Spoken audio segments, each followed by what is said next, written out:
Наверное, таких событий два. Одно из них – это 40-летие журнала «Йылдыз».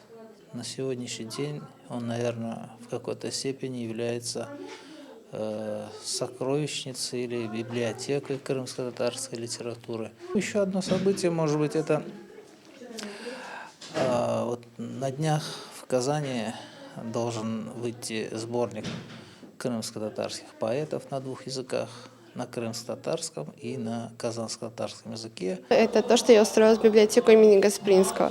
Здесь я углубляю свои знания, получаю новые эмоции, знакомлюсь с новыми людьми. Это для меня очень важно и интересно.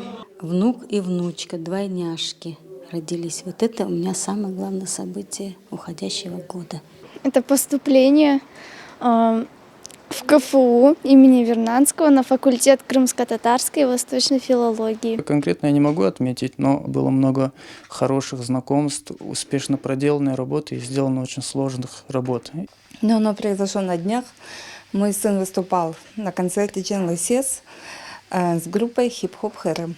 Для меня самым важным событием является то, что я впервые посетил курсы по ювелирному делу и тем самым приобщился к искусству крымских татар. Для меня самое знаменательное, значимое событие – это, конечно же, рождение сына. Хотелось бы, наверное, чтобы каждый год ознаменовался таким событием.